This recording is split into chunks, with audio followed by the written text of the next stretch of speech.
All right, I think we'll get started. Good morning. Welcome to Saturday. It's a little bit weird. This is the Game Studies download 5.0, which means this is the fifth time we've done this, which is sort of crazy. I am briefly going to introduce the session and the human beings you see in front of you. But before I do so, a few reminders. Please silence or destroy your mobile phones. Be sure to fill out the evaluations before you exit. And they've asked me to ask you to exit through the rear doors of the hall rather than the door you entered from, presumably for traffic flow and not simply for the CA's amusement. So if you would please do that at the end of the session. I'm Ian Bogost. I'm a professor at Georgia Tech, and my fellow downloaders before you are Mia Consalvo, who is a professor at Ohio University but currently a visiting professor at MIT, and Michael Matthias, a professor at UC Santa Cruz. Jane McGonigal, who is on the program, couldn't be with us today because she had a date with Hillary Clinton and Meryl Streep. So she sends her regrets. Yeah, I'm actually totally serious. But Michael has this kind of the same hair, so you may not even be able to tell the difference.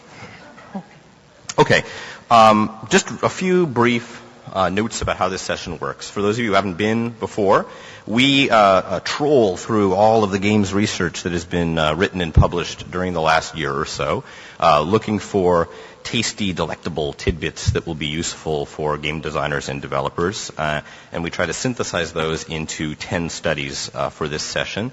We're going to explain and describe some of their conclusions. There's certainly often much more in the studies themselves, and we're going to go through them in kind of no particular order. And then at the end, we're going to ask you. We did this last year. We did kind of a poll at the end to have you help us order the results. But this year it's like much more high tech and less wonky. So if you were here last year, don't run away fearing the poll at the end. And with that, I'm going to get us started because we have limited time and a lot of material to cover. Thank you. Okay, the first one I'm talking about is called Where Do Game Design Ideas Come From? Invention and Recycling in Games Developed in Sweden. This is a study done by Ulf Hagen at Södertörns University in Sweden. And, his research question was pretty simple. Where do game design ideas come from? And what he did was he interviewed game designers at studios in Sweden. They had designed a collective number 25 games published between 2000 and 2009. He asked the designers specifically about where their ideas came from. He also looked at other interviews with them, looked at websites, looked at the material surrounding the game to kind of get a sense of what they were drawing from. And I thought this would be interesting mainly because, at GDC there is a lot of discussion, but I hadn't seen anything systematic about kind of where designers draw from and then where the overlooked areas might be. Just briefly, and I'm going to go into these in depth, but these were the four major areas that he found. So the first one, and this was the most frequent and probably the most obvious, but game design ideas were drawn from other games. Either games within that series, games within the genre itself, games very similar to it. This was a game, I think, Motorsport Rally, that one of the designers had made. There's a quote there from the designer. Basically, if you're making a racing game, you're going to be drawing ideas from the genre of racing games itself, maybe tweaking them a little bit. And then for innovation, in the game genre area, this is just the classic example of taking something like the Match 3, mixing it with the RPG to come up with a new design mechanic like Puzzle Quest. But this was kind of the overwhelming place where game designers were drawing from in terms of their design ideas for future games. Next up were narrative and visual art, so things like film, obviously Shrek, making the Shrek games, adaptations like that. A little less obviously conventions of the cinema. So this was a real-time strategy game, and rather than have just sort of the overview or 2D, the creators wanted it to sort of have a more cinematic feel, so it was a 3D RTS game. Other visual arts, Battlefield Heroes drew on comics and kind of anime style to create its aesthetic. The third area was human activities. Now, obviously, there are shooting and hunting games, but this is the game The Hunter, and the developers felt like they wanted to draw in their own real-world, real-life experiences with hunting, so they built in mechanics for tracking animals and having to listen for animals into the game itself. One of the more obvious ones that we know of now, parkour, and this is Mirror's Edge. The next area is technology and artifacts, so the contemporary society or future society modeling, the technology that we have, trying to be very faithful to what we've developed. And kind of with the sci-fi edge, pushing that into the future, what would future technologies look like, either in terms of warfare, weapons, vehicles, any kind of interface display, just kind of projecting that outward. Now, those were the major ones. Those were kind of where most of the ideas came from. And actually, it's a little limited because they only talk to people who designed 25 games, so there are probably a few other areas. But I think that they're really kind of overlooking some interesting areas. The study notes that as you get further away from games, the ideas become a little more creative. And so this is my prompt. I grew up lobstering with my dad, and I have yet to see a good lobstering mechanic built into a game. So my question is, what areas could you draw from outside of games and popular media to make a fresh design or a new mechanic? All right. So one of the cool things about doing research studies is you get to have really long titles. The effects of pro-social video games on pro-social behaviors, international evidence from correlational, longitudinal, and experimental studies. Whew. There's a lot of studies of, violence, negative media effects in games. And this is the opposite, mercifully, a study about the positive effects of games, which is kind of interesting. The way that the researchers sort of pose this question across three different kinds of studies, what are the effects of pro-social games on players, which implies a few questions, the first of which is what does pro-social behavior really mean? For the purposes of the study, it's behavior intended to help others. And in terms of how that translates into games, what is a pro-social game from the researchers' perspective? The way that they define it is thusly games in which game characters help and support each other in nonviolent ways. The study, the paper itself, summarizes three different studies. One, a correlational study done with Singaporean middle school students, another, a pair of longitudinal studies of Japanese children and adolescents, their gameplay habits over time, and the third, a study with an experimental study with U.S. undergraduates. There are interesting observations from all of them, but in the interest of time and also to draw out what I think is perhaps the most immediately relevant design lesson, I'm going to focus on the third of these three studies. So, the way that they conducted this study was to bring in a bunch of undergraduate students and to have them play three different kinds of games, which they labeled pro-social, violent, and neutral. And so, an example of a pro-social game is something like Chibi Robo. Violent games, I know these are, you're probably thinking, well, if those are violent games, then we're in trouble when they get to the real violent games. But there was actually a fairly convincing system, a rating system used for the study by which they established these categories, which you can find in the paper. And then neutral games, again, Super Monkey Ball could be perceived as sort of strangely violent in some way, but in this context it was tested as neutral based on their criteria. So the students were asked to play one category of game, and then they were asked to perform pro-social behavior. And there were a few of these types of, so it's kind of immediately after, which is what makes it an experimental study. Among the examples of kind of pro-social behavioral tests were like puzzles. You kind of get people together and have them put together difficult puzzles, Tangram-style puzzles and others, and observe the method by which they help each other or don't help each other kind of immediately after playing these games. And the finding that I want to highlight is that the the play of these so-called pro-social games seem to cause people to be more helpful, more willing to be helpful just after playing. So this is kind of a correlational carryover. Now, the longitudinal study asked different questions about long-term effects, whether playing these games makes you more willing to help in your life in general. But an interesting design problem, that's kind of like an interesting rhetorical angle to take. You can imagine kind of using this as a way of reframing games when this violence debate comes up. But that's not really a design lesson. The design lesson, I think, or the question is, how can you integrate games into social contexts where some sort of help or assistance might follow play?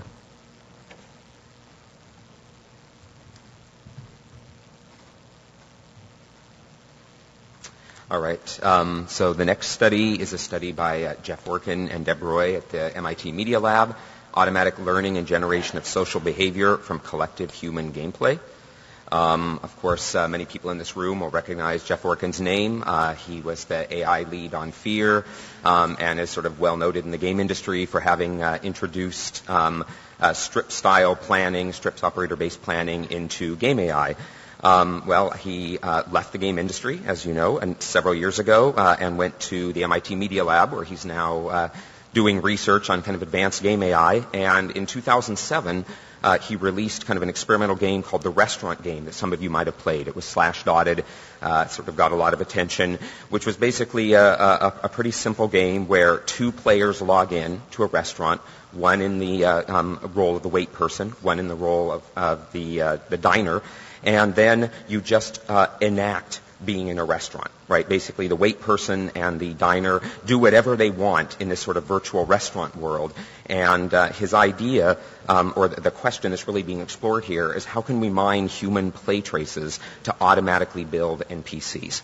So can we have human beings sort of enact these roles, in this case a waitress or wait person and a diner, someone eating, and from thousands and thousands of people pretending to be waiter and diner, actually learn some general rules for how to be a waiter and a diner.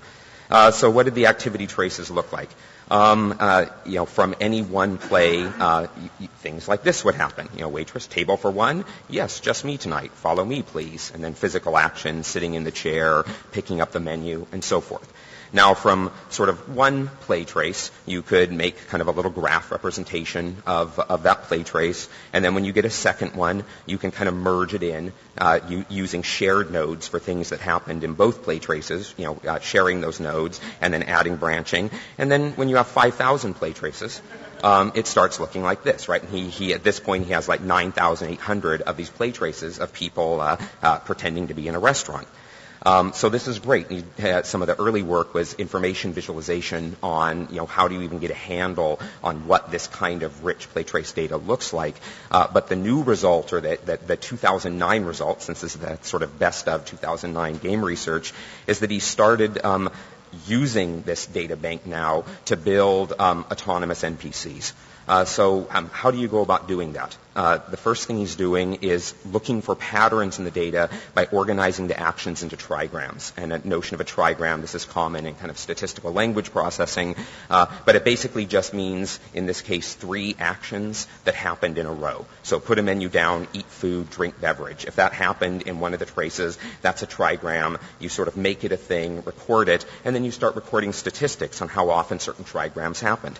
Then you also store the sequences of dialogue that occurred between the actions in your trigrams. And this is important because what he wants to do is something like statistical retrieval on the dialogue, to have the characters kind of say the right thing automatically. But by associating it with these trigrams, he's actually getting physical context. He's getting action context for what people said when, instead of just kind of like randomly, trying to do statistical retrieval across everything people said throughout the whole experience. So then there's a rather clever approach that's been developed for generating behavior based on statistical retrieval. So you can imagine, if you kind of squint your eyes, okay, well, Google's an example of statistical retrieval. So this is not exactly Google's retrieval, but he is using goals and critics to provide additional structure on top of this trigram action and discourse context information to do kind of a form of smart retrieval given what's happened so far, where the agent thinks it is in the task sequence to then sort of do a lookup into this huge knowledge base of play traces to decide what the agent should do next. In evaluating it, this is sort of evaluation results for the what's called the bilingual evaluation understudy. The short story here is that the purple and green lines are humans playing these roles and completely autonomous agents playing these roles, compared to 3,000 traces in the knowledge base. And what's happening is that if you sort of grab 100 random humans and have them play the roles and compare to the traces, and his agents playing the roles compared to the traces you've stored, they do about the same. So that's good news. That doesn't mean non sequiturs don't happen. So here's one, customer, how about yourself? I am from Brazil. Right? So, maybe that's a way of saying how you feel that day. So definitely non sequiturs happen. But what's interesting here is that he's really pointing the way to how can we start leveraging play trace data, not as sort of metrics for us as human beings to tweak or tune the game design, but really to automatically generate behavior for your game. So we can start leveraging these sort of terabytes of play trace data that we're all starting to collect, particularly in this new world of social networking. Okay, next up, Teleporters, Tunnels, and Time, Understanding Warp Devices in Video Games, a study by Alison Gazzard out of the University of Hertfordshire in the UK. And just a basic question, how do warps function in games? So she was really just looking at a broad census of video games to see kind of what was out there in terms of warps. This is just to make your eyes spin. All right, you're sufficiently blinded? Okay. Basically, she's arguing the warp is a device for changing time, space, narrative elements within the fiction of the game. And she argues that there are three kind of main ways that this occurs. First of all, warps break the fluidity of the path. So, you're going along in a space, whether it's linear or not, you encounter something like this pipe, and suddenly you are not on the same linear path. You're in a different room, in a different zone.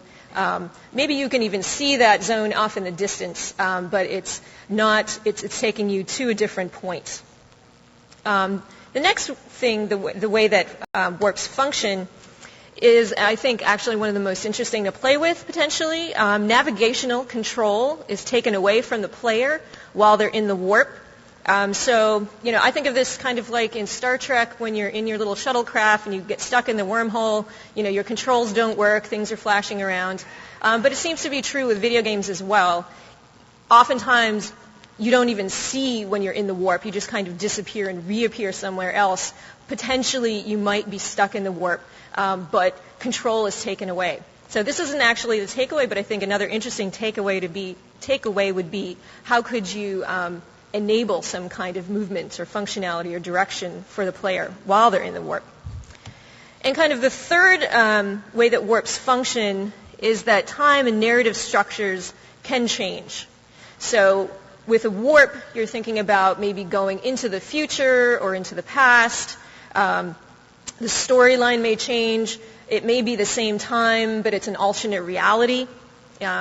But those are kind of the way that it changes, in addition to maybe just changing location for the player in the game. She also talks about types of warps, and she talks about puzzle warps and inadvertent. For a puzzle, these are often things that the players have to figure out as part of gameplay. So this is just from Lost Odyssey. You can see the little jumps or the warps on the left or right, those doors that look blue. So you go into one, obviously it's going to lead you somewhere. You don't quite know where or when. Here it's just a different where. And that's part of the puzzle of the game, is trying to figure out, where you have ended up. And a return warp is the same. Usually in a game, the warp isn't bidirectional. It's just a one-way device, so you have to find another warp point to get you back. And then the third kind of warp within the puzzle genre is the portal. And, the game is probably the best example of that, but, you kind of decide where you're going to come out. And then she also mentions inadvertent warps. And these are really kind of players exploiting glitches or bugs, maybe ending up someplace where they shouldn't be. This is just taking another Star Trek example that I had. But it may be that they're actually stuck and can't get away. This can happen sometimes in virtual worlds. They end up, stuck behind a tree. They have to log out, but they may end up in a different zone or something. They may actually jump ahead earlier than you had intended to. You know, they're supposed to get there later in the game. But those were kind of the overall themes that she found recurring in how warps were employed in games. So her question, or my question, is what new use could you find for a warp in your game?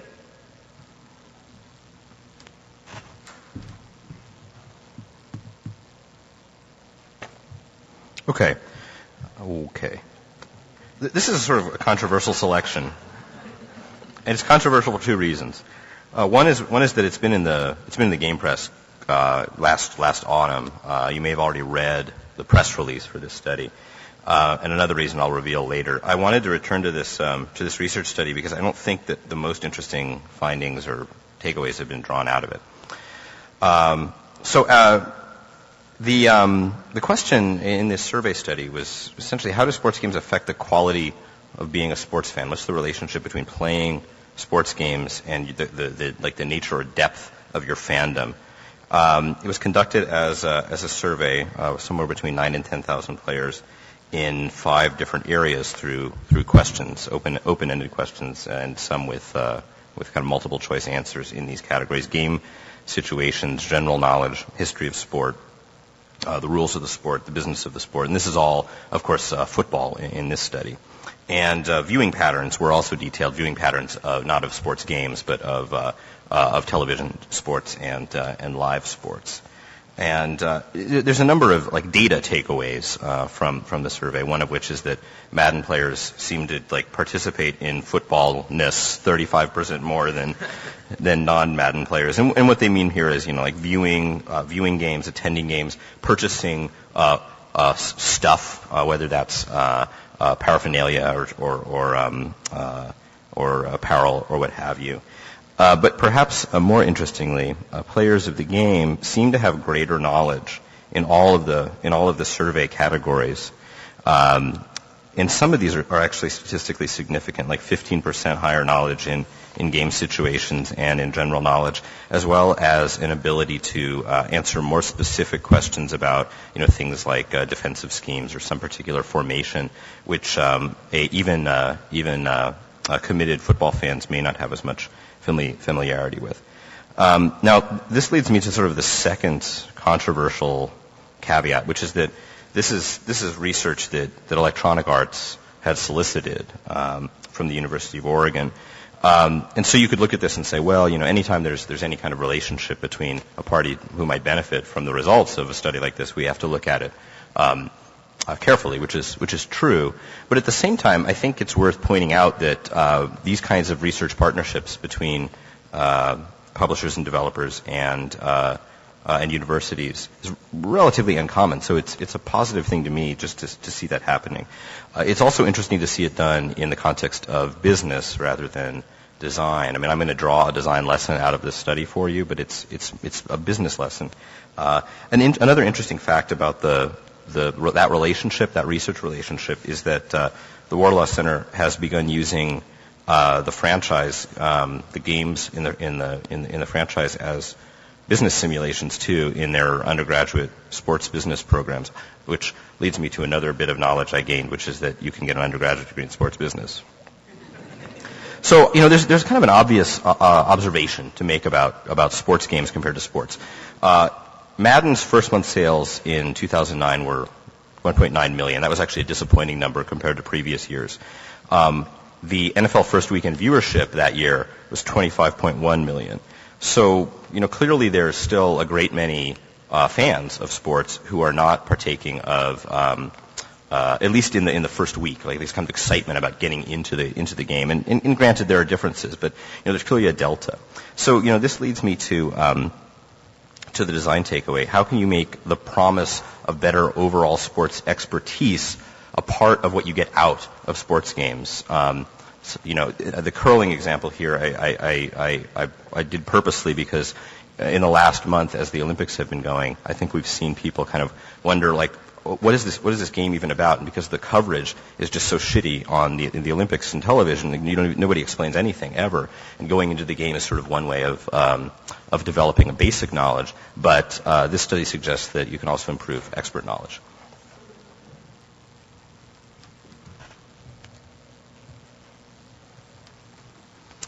Right. Our next study is automatic content generation in the Galactic Arms Race video game. This is Ken Stanley and his colleagues at University of Central Florida. So Galactic Arms Race is a multiplayer space shooter that was sort of released as an experimental game, publicly released this summer. It was slash-dotted. Some of you may have played it. It kind of gathered a fair amount of attention.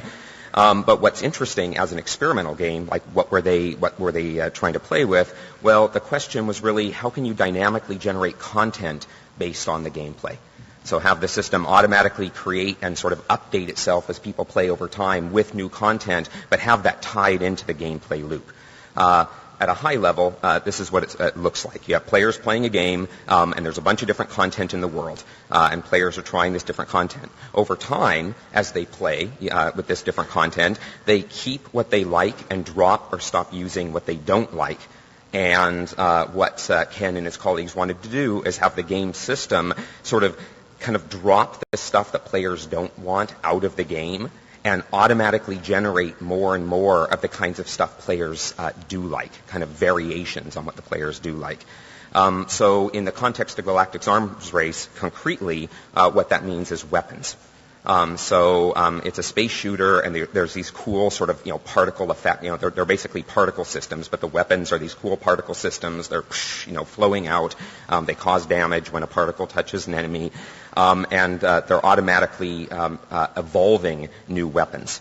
In order to do that kind of generation, one of the first things you have to do is come up with some kind of parameterization of your content. Something that has kind of numbers under the hood that you can tweak and twiddle and mutate and so forth. For them, for their particle system, it's a pretty simple parameterization that sort of on each frame takes in the X and Y location of a particle in the particle system of the gun relative to the ship. And for that frame spits out an X and Y velocity plus an RGB for the next frame.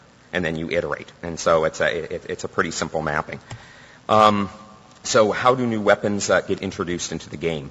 They do that by sort of using kind of a genetic algorithms method to evolve weapons at weapon drop time. So when you defeat an enemy station or a boss, that's when you get a weapon drop, and that weapon drop is going to be a newly introduced weapon into the game, sort of according to these rules. 80% of the time, they will pick from all weapons that are currently in play in the game based on fitness, and sort of evolve a tweak on one of those fit weapons. And where does fitness come from in this case? It's number of times fired. So they're literally just sort of keeping track of like how many times across all instances of that particular weapon in the game and all the players have they hit the fire button on that weapon. And presumably, if you're using it a lot in battles, that means it's giving you some kind of tactical advantage, it's tied into gameplay, and it's a good measure of sort of, what player perceived quality. 10% of the time, you pick from a special pool of pre-evolved designer-selected weapons that are sort of, kind of guaranteed good in some way because they were, put away in the safe bank, and you evolve from one of those. And 10% of the time, you just randomly generate a new weapon. Like just completely randomize that underlying parameter thing. So this kind of does a nice job of you're evolving new versions of the content players are liking, but sort of at a low rate, constantly introducing novelty as well. Here's some examples of some of the weapons that they generated that were evolved as players played that are nothing like the initial weapon. The initial weapon you get shoots bullets in a straight line. I mean, that's all it does. It's kind of the simplest particle system. So here you see interesting things like the tunnel maker that when you fire it produces this kind of particle shield in a tunnel on both sides of you that shields you while firing out front. Or you have like the blue ladder which can actually, in a sort of spiral helix, move around obstacles like asteroids to shoot someone hiding behind an asteroid, right? Or the wall maker that puts out this big kind of defensive shield wall that like overwhelms an enemy in front of you. So, and they have many, many examples of these kind of interesting evolved weapons that players would play with. So what this points the way to is kind of an interesting twist on user-generated content. It doesn't mean you might get rid of your content editors, but you could, now with this kind of evolutionary approach, you could actually start tying how the content evolves as a function of players playing to the gameplay mechanic itself. So the takeaway is what game content could you collaboratively evolve in your game?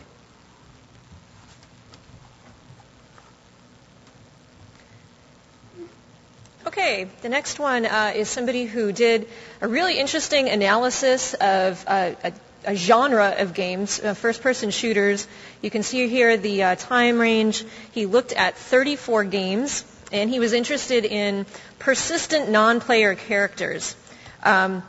These are not just any NPCs that show up, but the ones that kind of hang out over time with you, kind of either guide you as an ally or they're an enemy that kind of keeps showing up, that you have to defeat at the end. So he was interested in how they're portrayed, what are their elements, how do they help drive the gameplay, and how do they function.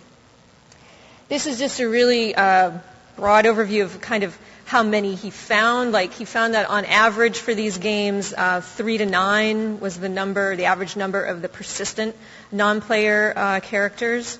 But that's probably the least interesting part. The majority of the PNPCs were presented in audio that you could hear as you played, potentially through cutscenes. Very occasionally, they actually showed up in the game itself, which may be a function of technical limitations, but is something definitely that is ripe for expansion. He found that the player could ignore them if they wanted to, but that if they paid attention, that this really enriched the gameplay experience. So, for example, they often did things like telling the player where they should be going next. They kind of tried to build an emotional bond with the player. This especially worked, if you felt attached to the ally, the NPC, then they betrayed you, then you just felt more into the game, more immersed in kind of what was going on. But you didn't actually need to kind of pay attention. He found that overall, they were portrayed as smart. They had higher status than the player. They were usually somebody that you were reporting to or had more information. They were consistently kind of offloading certain things, saying like, you don't need to worry about what you should be doing next. I'm going to be telling you that. And they would kind of provide rewards for the player. They would kind of, reinforce the atmosphere and broadcast like the appropriate responses that the player should be having.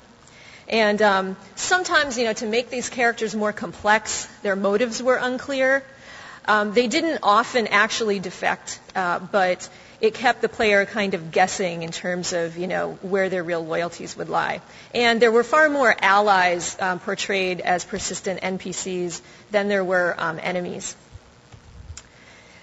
That's a little light, but oftentimes, as I mentioned, these were, they basically encouraged the player not to think for themselves. It's like, don't worry, I'm going to tell you what you should be doing. And I thought what was an interesting finding, actually, was over that time period that he studied, which was pretty broad, there was no kind of real evolution. I mean, these were characteristics that showed up in early NPCs as much as, the more recent ones. So it is definitely an archetype that's evolving. And so the question that I'd ask is, if you're interested in breaking through, how could you deviate from this formula that seems to be evolving to create a different kind of persistent non-player character?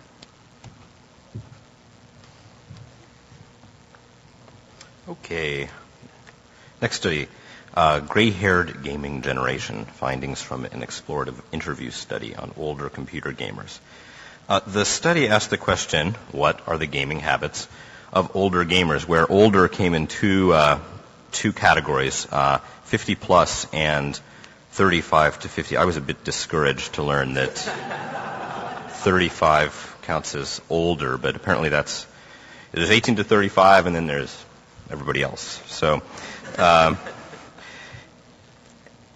anyway, younger players, may have made kind of meaningful experiences, may have had meaningful experiences with computers, and especially computer games, early in their lives as kids and teens. But one of the observations of the study is that these so-called older gamers might have had a different kind of experience. They're not necessarily coming to games with this kind of strong desire that then they keep throughout their lives, even at the younger end of that spectrum. I don't have a lot of time to go through this, but one of the really fascinating things about this study was that even significant computer knowledge wasn't necessarily an entry point into game playing. So, among that 35 to 50 group, certainly they had maybe considerable expertise with computers, having had like, a VIC-20 or a ZX Spectrum or something like that. Or among the 50 plus category, they may have worked professionally, with mainframes and mini computers. But these encounters were more professional than they were oriented towards spare time. So more sophisticated computer experience didn't necessarily translate into an interest or practice of gaming. And other things might have been necessary to force people into this practice. Among the elderly, something like an illness. I mean, it's not necessarily just among the elderly, but an illness or some other major life event may have temporarily or permanently reduced mobility or other kinds of things. That's one example of something that may have caused these players to pick up play. But most of all, the social acceptance of gaming among this population is still lower, and the most common problem is a perception of lost time, waste of time. This is the Google image result I got for social acceptance. So I thought it was a cabbage in a bag. I don't know what to do with that. The way that older players seem to deal with this is by avoiding conflict around the social acceptance problem, like by playing later in the day when everyone else has gone to bed, or something like that. So, even though we have some evidence, not only in marketing but even in more formal studies, that newer forms of games may be encouraging cross-generational play between kids and parents or grandkids, still. It's not necessarily true within a generation, like older players playing with their spouses or what have you. And moreover, older gamers still seem to prefer, social contact goals, other kinds of goals that are maybe orthogonal to the ones that many games, even those intergenerational games, offer. So these are some examples of some of those topics. I think the most interesting thing about this study is really this business of games that older players can play with their peers, their spouses, their colleagues, their friends. And that's the takeaway that I want to draw out of this. How can you create social context in games for older generations playing together? I know that it's tempting to say, well, don't these sort of new social online games do that, the so-called cow clicker games? But I'm not convinced that those games are really social in this way, that they're encouraging players to partake of games in a way that would then ratchet up their sense of meaningfulness and value in that practice. So there you go.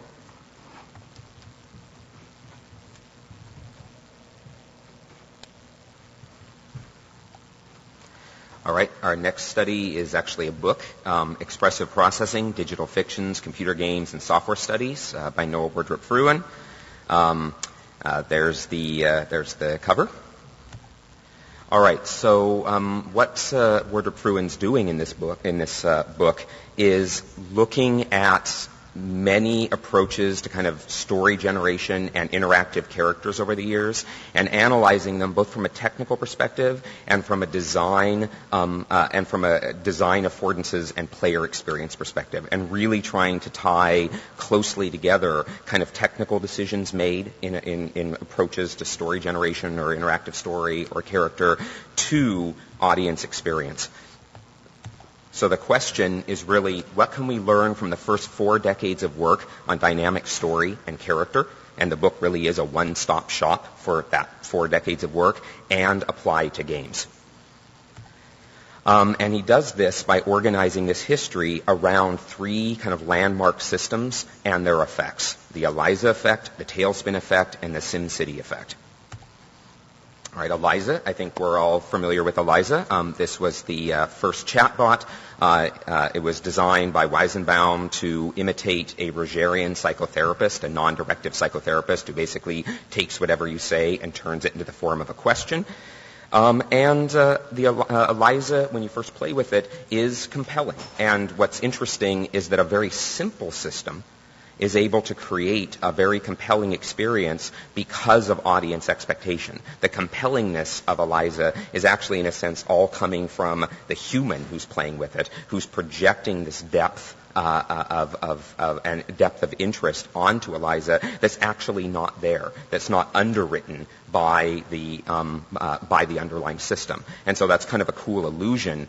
Unfortunately, it breaks down as soon as you try to play more dynamically with ELIZA, right? And all of us who have played with it, here's an example of someone sort of tricking ELIZA because they've kind of figured out how the underlying simple system works and can now get ELIZA to say kind of ridiculous things. So really these breakdowns reveal that there's no underlying model of conversation, that it's really a pretty simple rewrite system. The next sort of landmark system in effect that's investigated is Tailspin. Tailspin was one of the first AI-based story generators ever made, and it generated stories in a little Aesop's Fable world. And here's one where Tom is asking Wilma whether Wilma would tell Tom where there were some berries if Tom gave Wilma a worm, right? So Tailspin would have supported this kind of complicated model of bargaining, and in this case, Wilma was inclined to lie to Tom. What's happening under the hood? Well, under the hood, there's actually this really interesting model Tailspin's creating of, there's this character, Tom the bear, it wants berries, it has knowledge about how to propose deals. Wilma the bird looks for benefit for herself for accepting the deal and speculates by creating an imagined Tom, so a little computational imagined Tom, imagines, well, what if Tom had the berries or believed in the location of the berries? What are all the things he might do? All these possible actions, investigates whether there's any benefit for herself in any of these possible future actions Tom might find, and there aren't any, and so Wilma was inclined to lie to Tom. Of course, the problem is this is what the player or audience sees. Right? So, this might as well be just, a print line of some hardwired text. And so this deep underlying system isn't made visible to the player. So it's kind of like the inverse of the ELIZA problem. Wardrop Fruin investigates sort of a number of story generators and basically reviews all the major ones in the kind of history of story generation to examine how they sort of fare with respect to the tailspin effect and what kinds of audience experience opportunities are available. And the take home there is really that generation of this kind of interactive narrative generation is only a win if the audience understands the model. If it's a black box, it's not a win. And that brings us to the final effect, SimCity and The Sims. In the SimCity effect, there's an explicit attempt, and Will Wright explicitly designed this in, to start with surface expectations, like ELIZA. I'm going to project a bunch of expectation on it, but then transition to model understanding.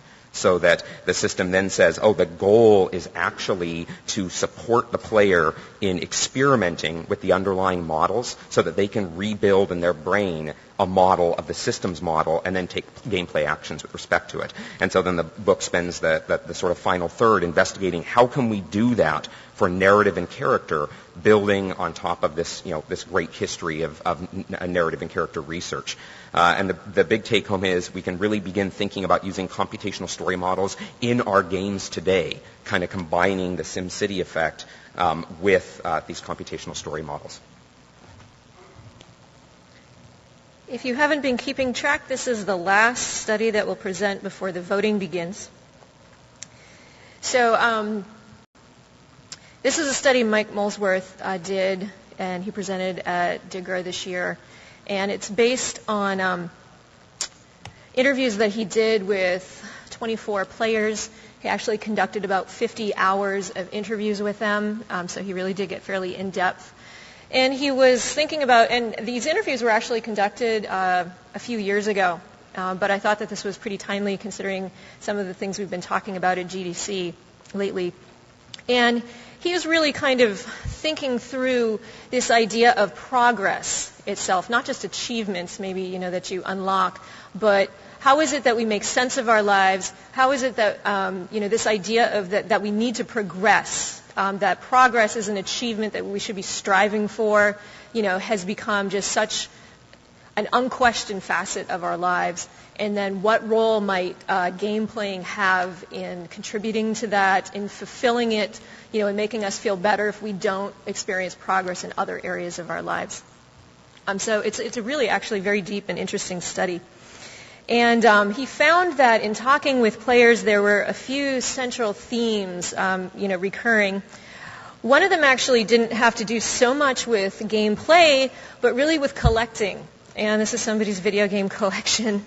But, for some people, play was also essential, but for others, it really was about, getting these complete collections of retro systems, current systems. People would talk about, getting all of the NES games that were out, or even just sort of looking forward to the next generation of games and systems and getting those. And so progress, it was sort of conceptualized as, acquiring technology, acquiring the software. More specifically through play, people talked about this sense of, achievement through collecting things, hitting goals, going through worlds, surpassing levels. You can see here just a few stats. But this idea, especially, people would say, if I don't have, a job that I like, I don't feel like I'm really getting anywhere, at the end of the day I can play this game and, feel that I've really achieved something. Interestingly, one of the quotes I just wanted to read, a player said, "They're all about amassing things, aren't they? How many headshots you've done, how many tanks you've built, how many countries you've invaded." So even for this player, even things that might be within the narrative of the game are conceptualized as that kind of progress and achievement. One of the more interesting things he found was for a few players, it wasn't really about achievement as much as creative expression. People who really like to play games in order to, either mod or build things or just feel like they were adding some of their own creativity to the outcome of the game. Another central theme, people really use their gameplay to kind of get past some of the limitations in the rest of their life.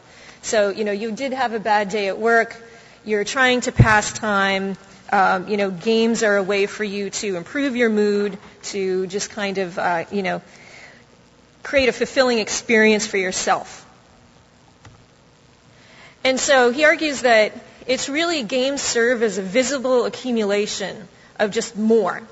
And that's a criteria that's understood to measure progress. He says, I just want to read one of his sentences. In allowing players to experience progress, games reinforce a need for progress and a complex technological marketplace to cater for that need. Now, you can see this in positive and negative terms. In a way, people can overcome some of the limitations in their daily lives, and achieve them in games. In another way, it may be reiterating this treadmill of progress and achievement that we're trying to get past. And so my question to sort of close it out is, how could you create a game that does not rely on the accumulation of more items or achievements? All right. So this leads to the interactive portion of the session. And let me explain what we're going to do. We started doing this last year. We realized that organizing these into a top 10 list ended up being a relatively arbitrary process. So instead, we would call on you, American Idol style, to help us rank the studies that you've just seen. But this year we have what hopefully will be a more sophisticated way to do this. Okay. So, what I'd like to ask you to do, we'll take questions while we're doing this as well, if you have any. We have a poll set up, and if you want to vote for your favorite research finding that we covered, we've tried to give you some prompts to remind you of the ones that you've heard. Then you have a variety of means to do so, thanks to the wonder of the internet. You could either text message the code indicated next to the design prompt to 99503. You can tweet at poll and the code, or you can go to this website, poll4.com, if you have a iPhone or a laptop with you. And we have about 9 or 10 minutes left. We'll let this run for a little while. I think that we ought to see live results here, which is kind of exciting. Yeah, it's fancy stuff. And also comforting Paisley. So, and while this is going on, we do have microphones in we do, don't we, in the center aisles? Yeah, there's one right here. So if anyone has any questions, while we're waiting for questions to arrive at the mic, I'll remind you of a couple things. For one, Noah Wardrup-Fruin is in the room here in front. If you would like to have him sign a body part or a book, I'm sure he would be happy to do this. We also have at least one other Game Studies Download alumna, Karen Collins. Karen, where are you? Yes, there in the back. Karen wrote a book on game sound, great book on game sound, which we covered last year. Are there any other authors in the room that I'm missing? Maximum number of votes already. We lost the numbers for voting. Oh, This poll has received the maximum number of votes. that's scary. Well, if the internet says it's true, then then it must be. Okay, how about this? I will fiddle with this by turning off the display, and you guys will take questions. Okay. Hi. Was it Molesworth, the last study you mentioned? The guy from Bournemouth.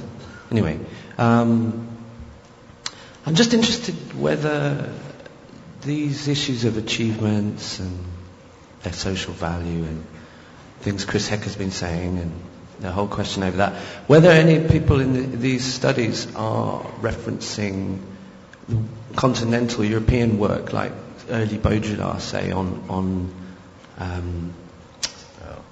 collecting. I'm just thinking of his book, The System of Objects, late 60s, French, not read much in America, I guess, I don't know.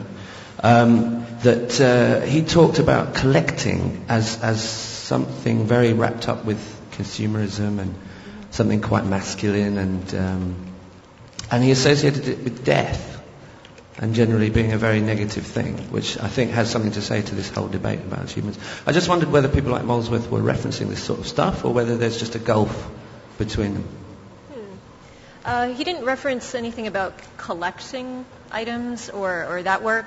Sorry, Ian. Yeah, I'm afraid this will fall over. When we are done with this, we are going to post the slides with the links to all of the studies, either where to find them or the actual web links, so you can check them out yourselves. But he was looking mostly at ideas of technological progress, and there is some work with game studies and players, but kind of the historical development of technology and kind of what it means to be a human, and the rise of the individual and of consumption kind of as a lifestyle and as a way to define yourself. Any other questions while Ian huddles? Yeah.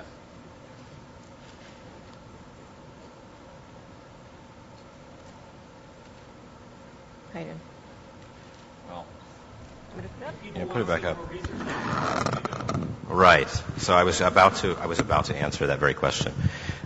It turns out that game research takes place all year round, not just at GDC.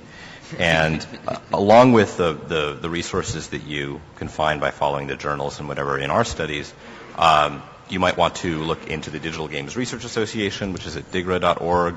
There are several online open access journals for games research. Yeah. It's possible the results may be revealed on tomorrow's show. So, we'll do traditional American Idol style work. We'll do a few runs of this perhaps and get an average. In addition, what are some of the other venues for games research that are easy and free to get access to? Right. If you have, there's another open access journal online called Eludamos, which is it's kind of a terrible name for a journal, but ELUDAMOS.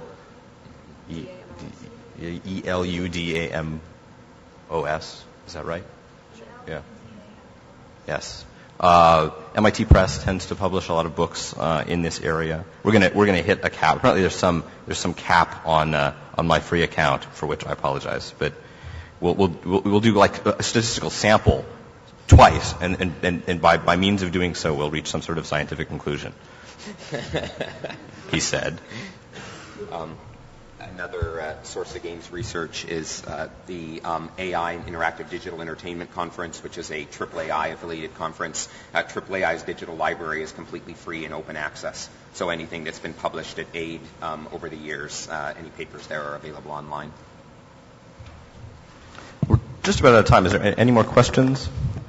So I think we'll tabulate these results and publish them with the slides. But the last run produced a similar favoring of the content generation study and the automatic learning study, I believe, as well. Okay. Well, thanks for coming then, and please remember to fill out your forms and exit through the back doors.